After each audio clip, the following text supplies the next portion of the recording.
Hello, everyone, and welcome back to Stories by Emma. If you're new here, let me just say, you picked quite a story to join us for today. I'm Sarah, 70 years old, and just a few weeks ago I thought my life was finally settling down. I'd worked hard for decades, built a consulting firm from nothing after my husband passed, and I'd just sold it for $23 million. I thought I was stepping into a season of peace, gardening, reading, maybe traveling a little. But instead, at my own retirement party, surrounded by friends, family, and neighbors, I discovered something so chilling it still makes me shiver when I think about it. My daughter-in-law, Jessica, the very woman I welcomed into my home, trusted with my son, and treated like family, slipped poison into my champagne glass. Yes, you heard that right. Poison. And what unfolded that night, and in the weeks that followed, became a battle not only for my money, but for my very life and freedom. So grab a cup of coffee, sit back, and listen closely. Because this isn't just a story about betrayal. It's about survival, strategy, and how sometimes the people closest to you are the ones you need to watch most carefully. The evening of my retirement party was supposed to feel like a celebration of everything I had worked for.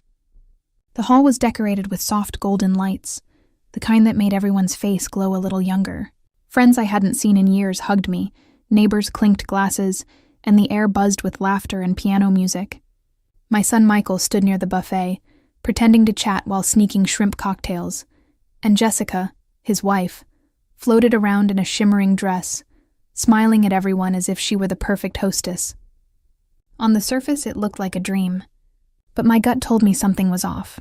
I noticed Jessica kept hovering near the drinks table, her movements too rehearsed, too deliberate. She'd pick up one champagne flute, swirl it slightly, then set it back down with the kind of care that didn't match the casual chaos of a party. At first, I brushed it off. Maybe she was nervous, or maybe she wanted everything to appear perfect for me. But when I walked closer to grab a glass myself, I caught the faintest scent. Sweet, almost floral, but sharp underneath, like crushed leaves or bitter almonds. Years of gardening had trained my nose, and I knew it wasn't just champagne I was smelling. Jessica's hand trembled slightly when she handed me the glass, her eyes darting just for a second, like she was checking if anyone was watching. I smiled, thanked her, and held onto the flute, but I didn't sip. Not yet. My instincts told me to wait. I scanned the room again, and my heart sank as I realized Jessica wasn't celebrating me. She was planning something else entirely.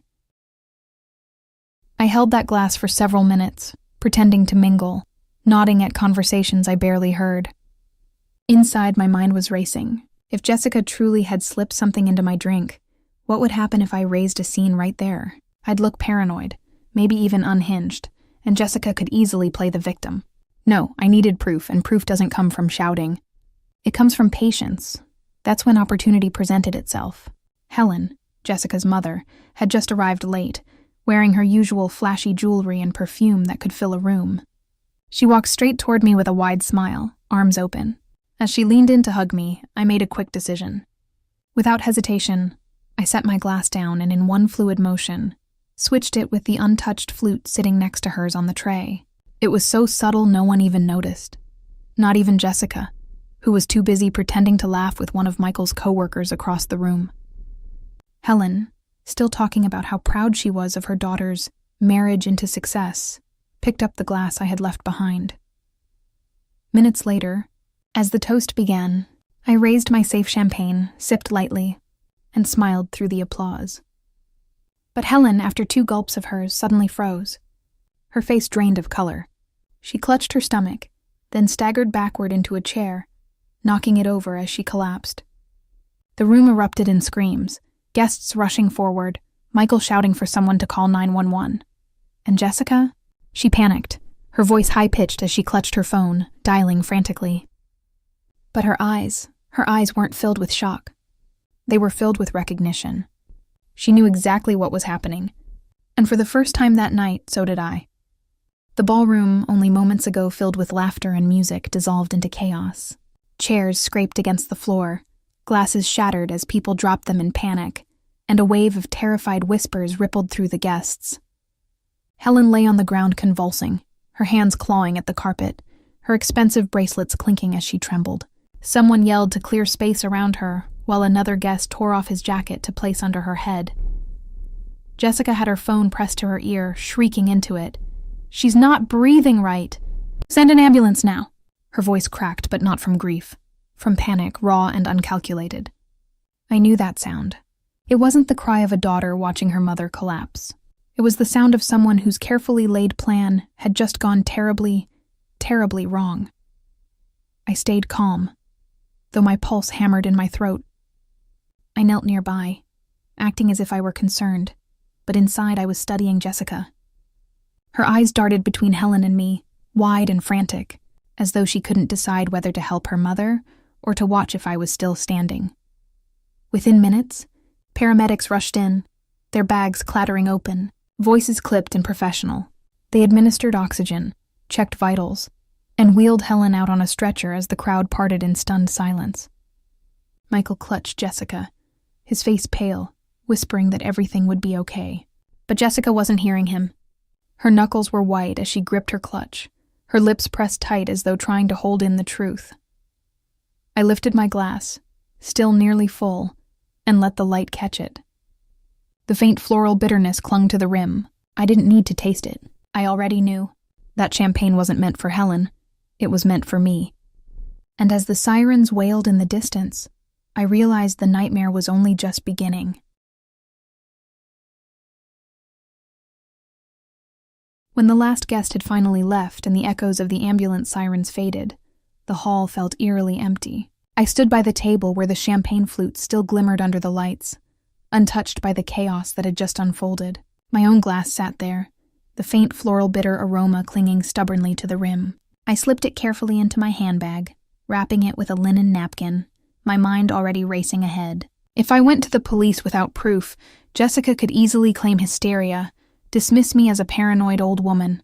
But if I had that glass tested, then it wouldn't be just my word against hers. The following morning, detectives came by to take statements. Michael played the role of worried husband and dutiful son, describing the night in dramatic detail, as if rehearsed. Jessica kept dabbing her eyes with the tissue, insisting she had no idea what had happened to her poor mother.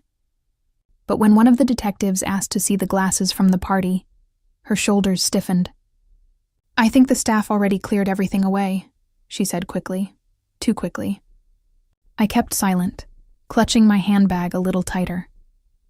Later that week, I visited an old friend, Dr. Rosen, a retired toxicologist who owed me a favor. In the privacy of his lab, he examined the glass under a scope, then swirled a drop of residue in a vial. His brow furrowed. "This isn't alcohol residue," he murmured.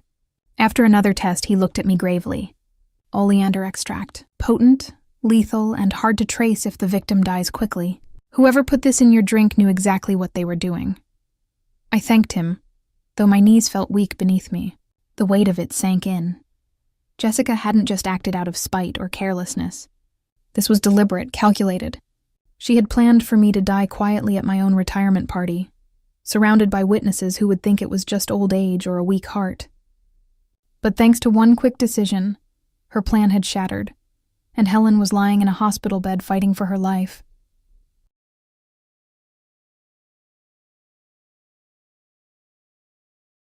The morning after Dr. Rosen confirmed my worst fears, I sat in my lawyer's oak-paneled office, the air heavy with the scent of leather-bound books and strong coffee. Mr. Whitman had been my attorney for over 2 decades, guiding me and my late husband through wills, trusts, and every tedious financial detail of retirement planning. But today, his calm gray eyes sharpened as I told him about Jessica, the champagne, and Helen collapsing at the party. I placed the toxicology report on his desk like it was Exhibit A in a trial. He leaned back, steepling his fingers. "If what you're saying is true, then this wasn't just an attempted poisoning. It was an attempted inheritance grab," he said flatly. "You do realize, if you had died suddenly at your party, Jessica and your son would have been the primary beneficiaries. No questions asked. It would look like a natural death." My stomach twisted, but I nodded.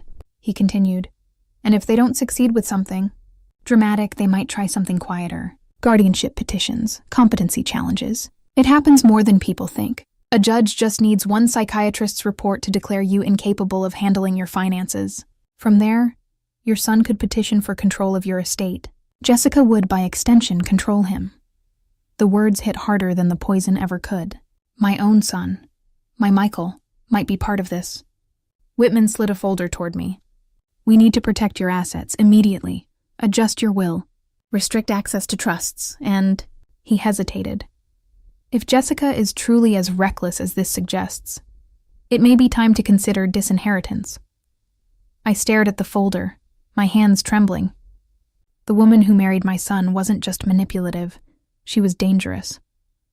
And Michael, whether blinded by love or complicit, stood beside her. The realization was like a blade twisting in my chest. They weren't just trying to erase me from their lives. They were trying to erase me from existence, on paper, in law, and in blood.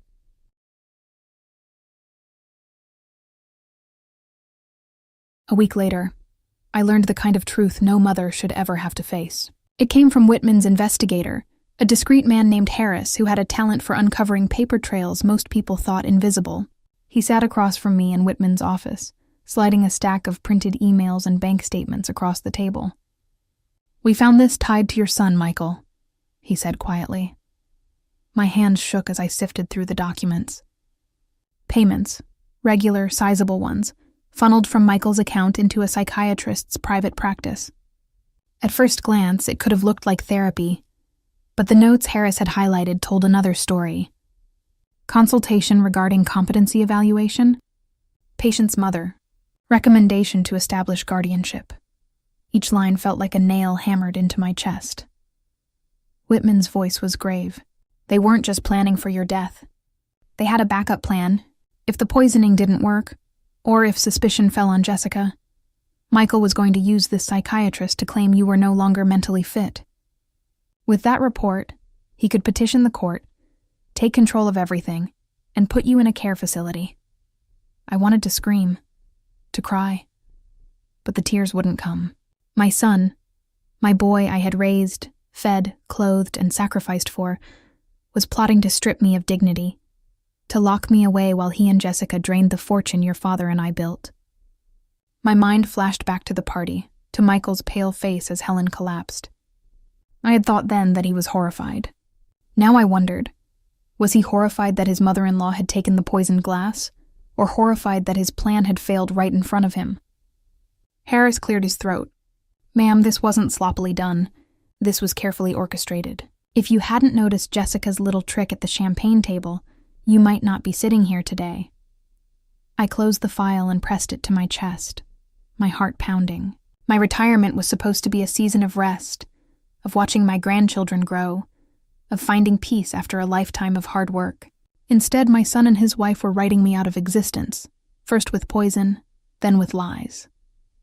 They underestimated me once, and that mistake nearly cost Helen her life. I vowed it would be their last miscalculation.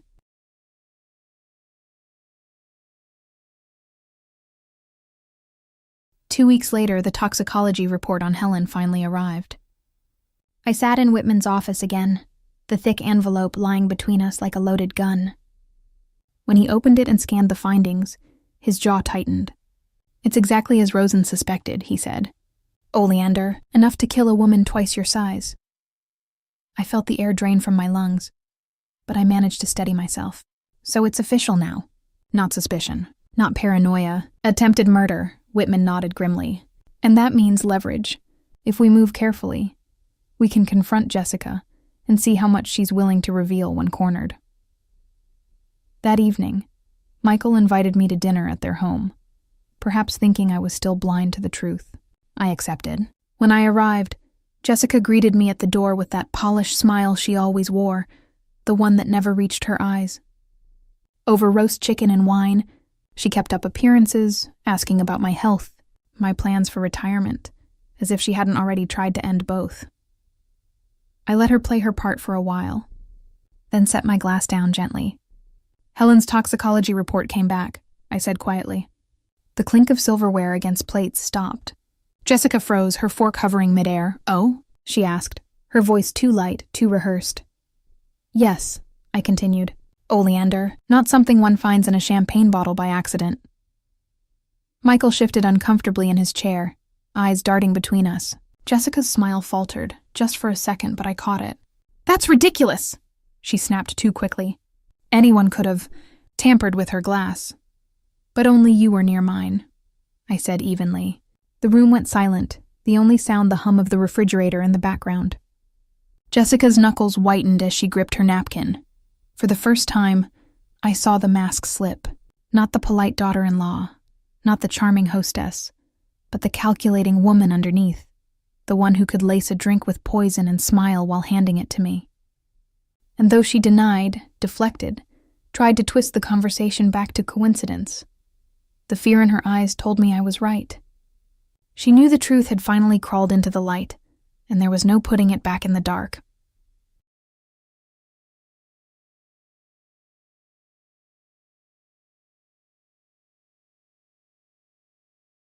After that dinner, the walls around their scheme began to crack.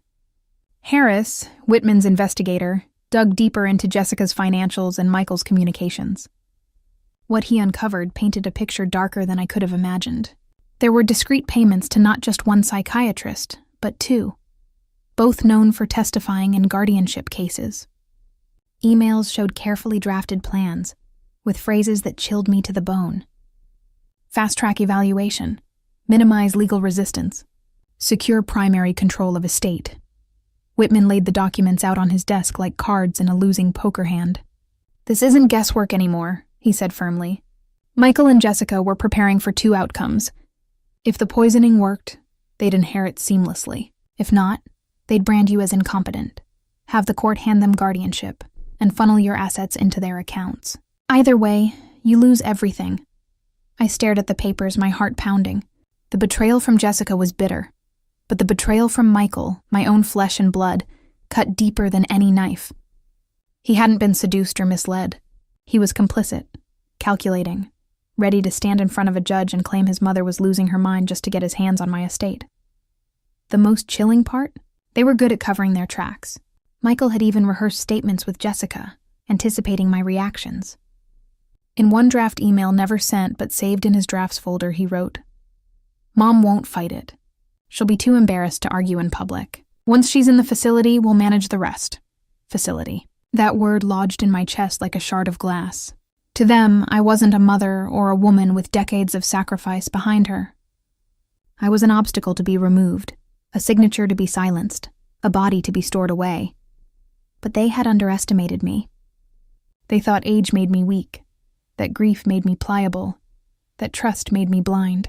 What they didn't know was that every document Harris unearthed, every report Whitman filed, every whisper of their conspiracy was now ammunition, and I was preparing for war.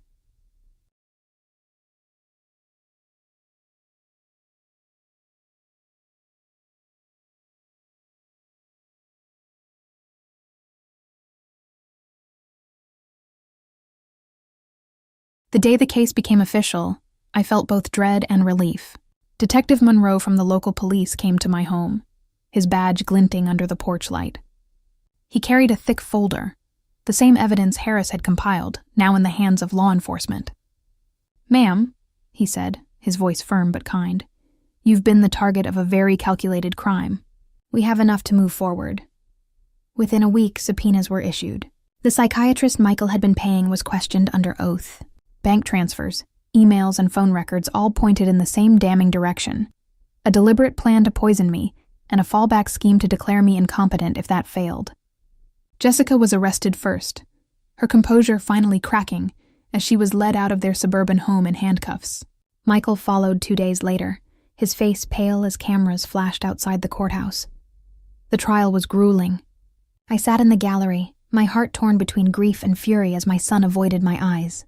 The prosecution laid everything bare. The oleander extract found in Helen's system, the staged guardianship papers, the financial records tracing back to Michael. Jessica tried to shift blame, claiming she was pressured by Michael. Michael, in turn, painted himself as a man manipulated by his wife. But the evidence was clear. This wasn't one person's plot. It was a partnership in betrayal. The verdict came after 3 tense days of deliberation. Jessica was convicted of attempted murder and conspiracy to defraud. Michael, my son, was found guilty of conspiracy and attempted exploitation of an elder, a charge that carried nearly as much weight. As the judge read the sentences, 15 years for Jessica, 12 for Michael, I felt no triumph, only a hollow ache. Justice had been served, but it was justice that came at the cost of my family. When they were led away in shackles, I finally let myself breathe. The courtroom buzzed with reporters and whispers, but I sat silently, clutching the small cross pendant I had worn since my husband's funeral. I hadn't just fought for my life. I had fought for my dignity, my independence, and the legacy Robert and I built together. And I had won, though the victory felt more like survival than celebration.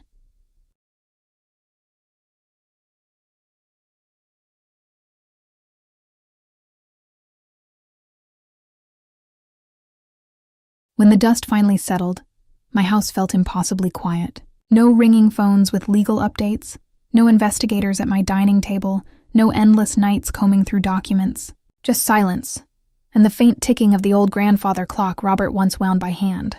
For the first time in months, I was alone with my thoughts, and instead of fear, I felt something else. Freedom. I took steps to rebuild, not just my finances, but my spirit. Whitman helped me restructure my estate, cutting Michael and Jessica out completely. Instead, I directed much of it toward scholarships and a foundation supporting seniors who face abuse from their own families. I wanted my pain to mean something, to protect others who might not have the strength or resources to fight back. There were nights when grief came heavy, when I asked myself where I had gone wrong as a mother, when I replayed Michael's face in the courtroom, searching for the little boy I once held. But in time, I accepted that his choices were his own. Betrayal didn't erase the years of love I gave, but it did remind me that survival sometimes means closing doors, even to blood. Now my days are quieter but fuller. I volunteer at the community center, I garden in the mornings, and I write letters to my grandchildren, even if Jessica won't let them read them yet. I live not in fear but in purpose. The glass meant to end my life instead became the glass that opened my eyes. And to those of you listening right now, remember this. Betrayal can come from where you least expect it, but so can strength. Don't let anyone write your story for you. Not with poison, not with lies, not with the stroke of a pen in a courtroom. Stand firm, protect what's yours, and never ever underestimate the power of your own resilience. This is Stories by Emma. Thank you for staying with me until the end. If you want to hear more true stories of survival, betrayal, and justice, don't forget to like, subscribe, and ring the bell. Your support helps keep these voices alive. Until next time, stay safe, stay strong, and always trust your instincts.